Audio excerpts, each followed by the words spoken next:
Israeli প্রধানমন্ত্রী Benjamin Netanyahu মারা গেছেন। ইরানের ইসলামী বিপ্লবী গার্ড বাহিনীর ক্ষেপণাস্ত্র হামলায় বেঘোরে প্রাণ হারিয়েছেন ইসরায়েলের প্রেসিডেন্ট বেনিয়ামিন নেতানিয়াহু। যুক্তরাষ্ট্র ও ইসরায়েলের হামলার জবাবে পাল্টা হামলা চালিয়ে মার্কিন জোটের গর্ব ধুলোয় মিশিয়ে দিচ্ছে ইরানের দুর্ধর্ষ গার্ড। মিসাইল হামলার মাধ্যমে মধ্যপ্রাচ্যে থাকা মার্কিন ঘাঁটি গুড়িয়ে দিচ্ছে তারা। এছাড়া ইসরায়েলের ওপর লাগাতার মিসাইল ছোড়া হচ্ছে। বিশেষ করে ইরানের সর্বোচ্চ ধর্মীয় নেতা আয়াতুল্লাহ আলী খামেনি নিহত হওয়ার পর নিজেদের এই ধ্বংসাত্মক রূপ দেখাচ্ছে আইআরজিসি। যুদ্ধের আগে থেকেই ইরানকে নিয়ে হিংসাত্মক বক্তব্য দিয়ে এসেছেন ইসরায়েলের প্রধানমন্ত্রী বেনিয়ামিন নেতানিয়াহু। এই কারণে এবার নেতানিয়াহুকে টার্গেট করছে ইরানি মিসাইল বাহিনী। নেতানিয়াহু ঠিক কোথায় বসে তার বৈঠক করে ইরান তা নির্ভুলভাবে জানে বলে হুঁশিয়ারি দিয়েছেন গার্ডের সাবেক কমান্ডার ইয়াহিয়া রহিম সাবাবি। ইরানের কাছে ইসরায়েল সরকারের প্রধান নেতানিয়াহুকে লক্ষ্যবস্তু করার মতো যথেষ্ট গোয়েন্দা তথ্য রয়েছে বলেও স্পষ্ট ইঙ্গিত দেন তিনি। সোমবার রাতে রাষ্ট্রীয় টেলিভিশনে দেয়া এক সাক্ষাৎকারে এই সাবেক কমান্ডার সাফাবি বলেন, আমরা জানি নেতানিয়াহুর বৈঠকগুলো কোথায় অনুষ্ঠিত হয়। আমাদের গোয়েন্দা তথ্য ভাণ্ডার এখন বেশ সমৃদ্ধ। চলমান যুদ্ধে যুক্তরাষ্ট্র ও ইসরায়েল কি পদক্ষেপ নিচ্ছে এর ওপর ইরানের গোয়েন্দারা পুরোপুরি নজর রাখছে বলেও সতর্ক করেন তিনি। আয়াতুল্লাহ আলী খামেনির হত্যাকাণ্ডের ৩ দিন পর সাফাবির এই মন্তব্য অত্যন্ত তাৎপর্যপূর্ণ বলে মনে করা হচ্ছে। যুদ্ধ শুরুর পরই রোববার তেল আবিবে নেতানিয়াহুর কার্যালয়ে মিসাইল হামলা চালায় আইআরজিসি। তবে কার্যালয়ে না থাকায় প্রাণে বেঁচে যান নেতানিয়াহু। তবে নেতানিয়াহু যে এখনও আইআরজিসির মূল টার্গেটে আছে বাহিনীটির সাবেক কমান্ডার সাফাবির হুমকির মাধ্যমে তা স্পষ্ট হয়ে উঠছে। এদিকে কেন যুক্তরাষ্ট্র ও ইসরায়েল ইরানের বিরুদ্ধে এই নতুন যুদ্ধ শুরু করলো, এই প্রশ্নের খোলা জবাব দেন সাফাবি। তিনি বলেন, মার্কিন প্রেসিডেন্ট ডোনাল্ড ট্রাম্প আসলে নেতানিয়াহুর ভুল তথ্য এবং অপপ্রচারের শিকার হয়েছেন। আমার রাজনৈতিক বিশ্লেষণ হলো, ট্রাম্প এখন নেতানিয়াহুর হাতের হাতিয়ারে পরিণত হয়েছেন।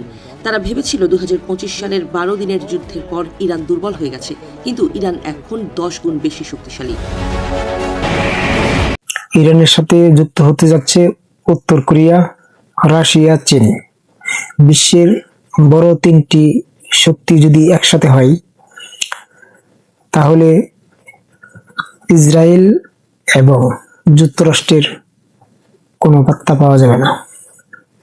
প্রিয় দর্শক, ইরানের দাবি তারা নেতানিয়াহুকে হত্যা করেছে।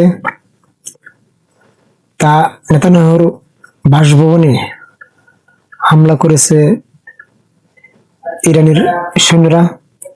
তারপর থেকেই খোঁজ মিলছে না ইসরায়েলের প্রেসিডেন্ট নেতানিয়াহুর।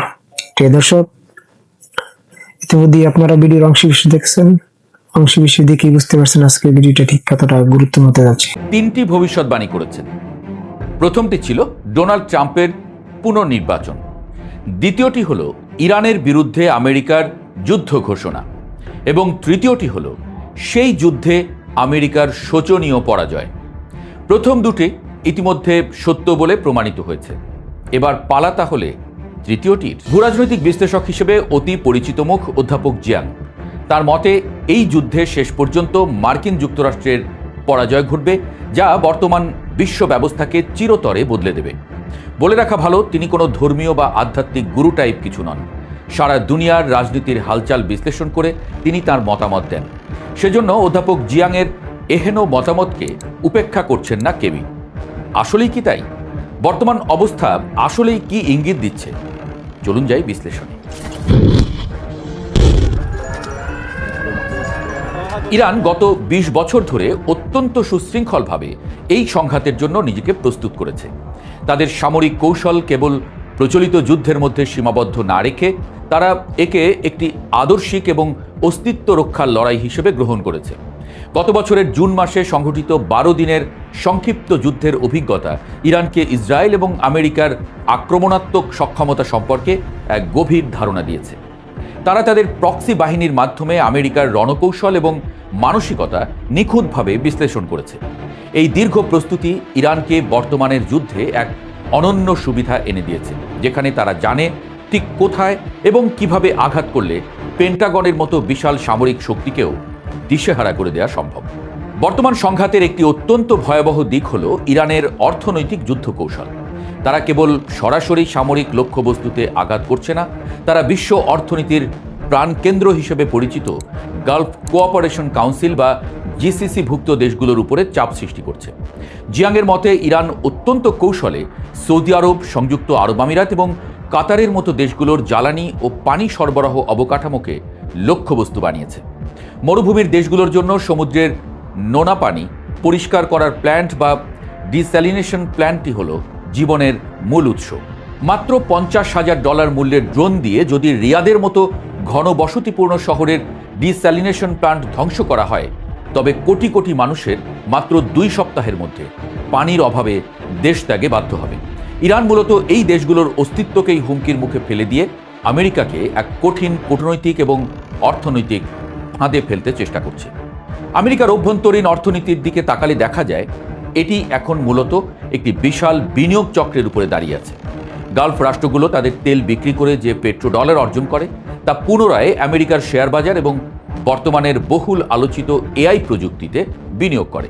অধ্যাপক জিয়াং দাবি করেন, আমেরিকার বর্তমান এআই বুদবুদ এবং সামগ্রিক অর্থনৈতিক স্থিতিশীলতা এই বিনিয়োগের উপরে নির্ভরশীল। যদি ইরান এই অঞ্চলে তেলের প্রবাহ বন্ধ করে দিতে পারে বা পেট্রোডলারের প্রবাহে বিঘ্ন ঘটায়, তবে আমেরিকার শেয়ার বাজারে ধস নামা অনিবার্য। এটি কেবল আমেরিকার অর্থনীতি নয়, ডলার ভিত্তিক বিশ্ব রিজার্ভ সিস্টেমকেই ভেঙে ফেলবে, যা আমেরিকার বিশ্ব আধিপত্যের কফিনে শেষ পেরেক ঠুকে দিতে পারে। সামরিক সরঞ্জাম ও প্রযুক্তির অসম লড়াই বর্তমান যুদ্ধের একটি বড় দিক। আমেরিকার সামরিক শিল্প কমপ্লেক্স মূলত বিংশ শতাব্দীর স্নায়ুযুদ্ধের জন্য ডিজাইন করা হয়েছিল, যেখানে অত্যাধুনিক এবং আকাশচুম্বী দামের প্রযুক্তির মহড়া দেওয়া হতো। কিন্তু একবিংশ শতাব্দীর এই যুদ্ধে ইরান অত্যন্ত সস্তা কিন্তু কার্যকর ড্রোন এবং ক্ষেপণাস্ত্র প্রযুক্তি ব্যবহার করছে, যেখানে এক একটি ইরানি ড্রোনের দাম মাত্র $50,000।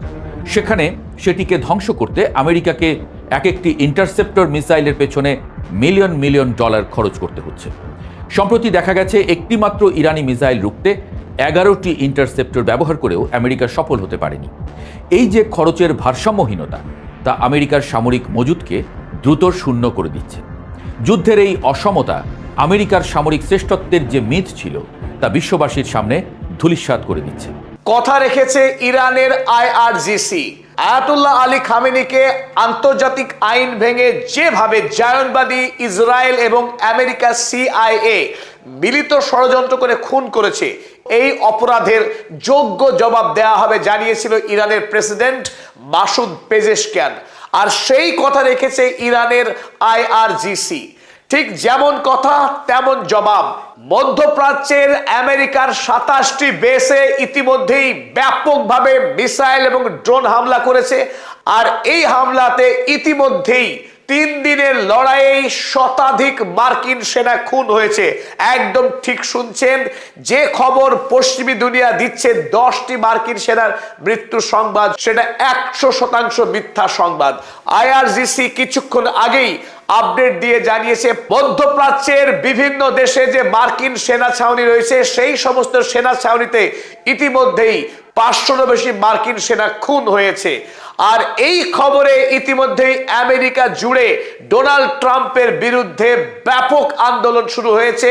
ডোনাল্ড ট্রাম্প যে সাম্রাজ্যবাদী আগ্রাসনকারী, তার নিজের দেশের মানুষই এই মুহূর্তে ডোনাল্ড ট্রাম্পকে ক্ষমতা থেকে ছুঁড়ে ফেলতে চাইছে। এবং একটি সমীক্ষা মতে দেশের মাত্র প্রতি 4 জনে 1 জন মানুষ ইরান হামলাকে সমর্থন করছে। শুধুমাত্র আমেরিকাই নয়, ইসরায়েলেও ইতিমধ্যে 10 বার ঝাঁকের ঝাঁক মিসাইল হামলা চালানো হয়েছে। তাতে ইসরায়েলে ব্যাপক ধ্বংসকাণ্ড হয়েছে। তেল আবিব, হাইফা থেকে শুরু করে ইসরায়েলের একাধিক শহরে এখন ধ্বংসলীলা চলছে।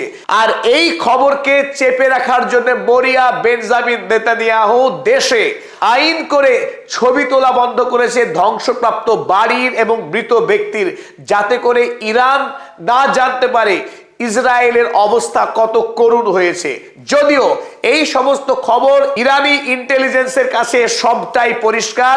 ইরানের ইন্টেলিজেন্স এত শক্তিশালী যে তারা গোটা আরব দেশের কোন রাষ্ট্র কিভাবে ইসরায়েলকে সহযোগিতা করেছে, তাদের দেশের কোথায় কোন হোটেলে মোসাদ এবং সিআইএর এজেন্ট লুকিয়ে আছে, সবটা পুঙ্খানুপুঙ্খ খবর রয়েছে ইরানের সেনাবাহিনীর হাতে। আর ইরানের ইন্টেলিজেন্সের সমস্ত তথ্য ধারাবাহিকভাবে প্রকাশিত হচ্ছে ইরানের 3টি প্রধান আংশিক সরকারি সংবাদপত্র।